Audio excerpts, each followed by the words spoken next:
Alright, I hope I get this right. This is the third time I've tried. This is the first time I've ever tried to make an internet video before, so excuse me if it's a little choppy.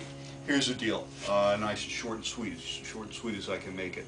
I'm concerned about the oil spill. You're concerned about the oil spill. Everybody's concerned about the oil spill. We've got pictures of this thick brown goo floating up on marshes in Louisiana, birds with their feathers covered with nasty stuff.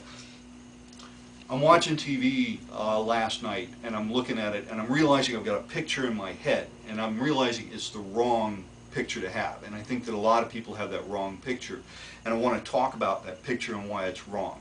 I'm not a petroleum chemist. I'm a physicist. I'm a scientist, and you know, I've read a good bit about this stuff, and I've tried to educate myself lately about it. And I think I've got it pretty much right. But there's a couple of things that I think you should know. To think about when you're watching TV, because they talk about the marshes, but they're really not talking on what's going on under the ocean. I want to talk to you about what crude oil really is.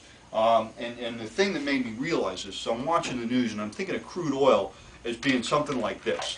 This is motor oil from the last time I actually changed the oil in my own car. This was motor oil from a '66 Mustang. It's a car I don't even have anymore. But I've still got the oil laying around under my house because I don't know what to do with it. This is what we think of when we think of oil. We think of nasty motor oil, car stuff, yucky stuff like that. Maybe if you live in Texas and you've stepped on tar balls, you think of something like this. This is a roofing compound. You use it to seal up the roof. It's almost exactly like the kind of tar that is created when crude oil evaporates all the stuff in it. And you're left with this really sticky stuff that gets on your feet at the beach. This nasty motor oil and this tar, this is the kind of image that I was having in my mind watching the news. And I realized, you know better than that. You know that what's coming out of the pipe and what's washing up on the shore are two very, very different things.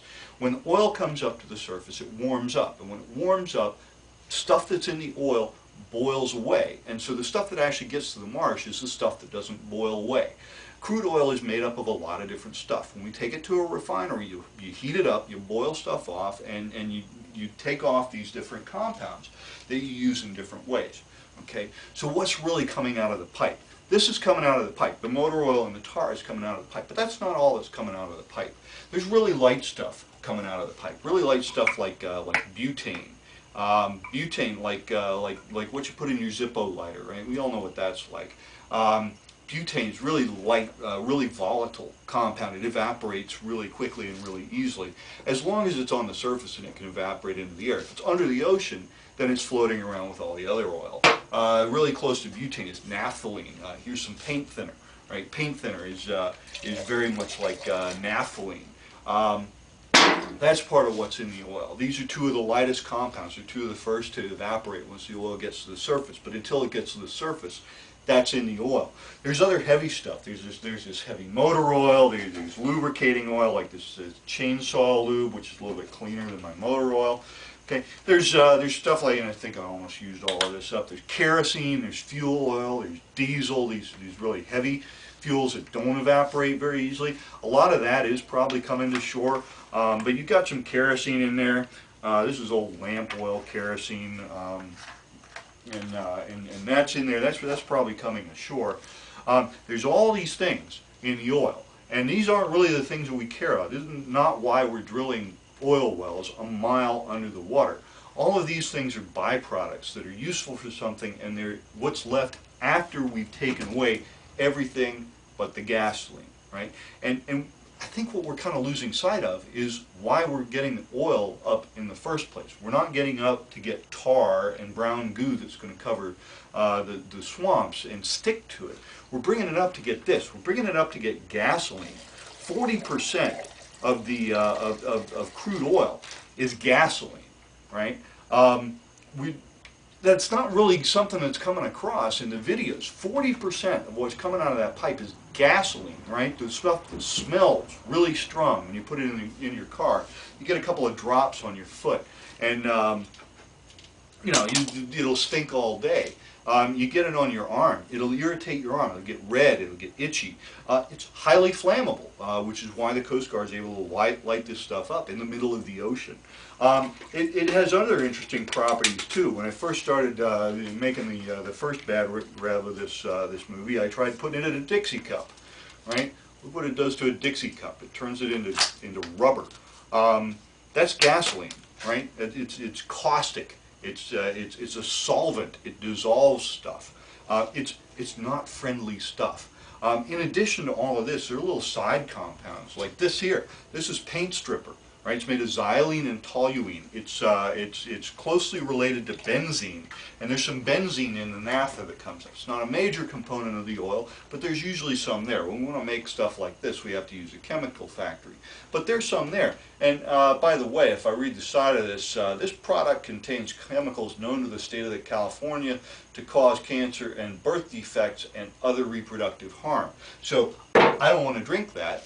But some critters don't really have a choice because they're swimming around in it as it bubbles that whole mile up from the seafloor up to the surface of the ocean, where then it washes into the marshes and it causes problems for the marsh plants, it causes problems to the marsh birds. But the thing that you don't want to forget about is the fact that on the way up, there's a whole lot more in here than just that sticky motor oil that we started with, okay? This is what's in the ocean, right? This is what your sea turtles are swimming around in. This is what the bottlenose dolphins are swimming around in. This is what the fish are swimming around in. This is what the oysters and the shrimp are living in, and that's why they closed down fishing rights for most of the Gulf Coast. Okay? This stuff is not just gooey stuff that gets on stuff and messes it up because it's gooey. The stuff is poison. Okay? Now that's, correct me if I'm wrong, but that's not a point that's been made and been beaten over your head by the journalists lately. But it's a point that needs to be made. We're upset. I don't think we're upset enough. What's going on, what we're doing is a lot more than what it looks like. When it washes up on the marshes, when you see that brown goo, that's horrible. It's nothing compared to what the sea turtles are swimming through. This stuff, paint thinner. If I get any in my eyes, I might not go to the hospital, but I'm sure going to have a really bad night. If I get this stuff on my skin, if I don't wash this off really quick, I'm gonna break out in red blisters because this stuff is really caustic. Okay, this is what's happening, right? I felt strong enough about that I thought I ought to put a little demo together and let you know.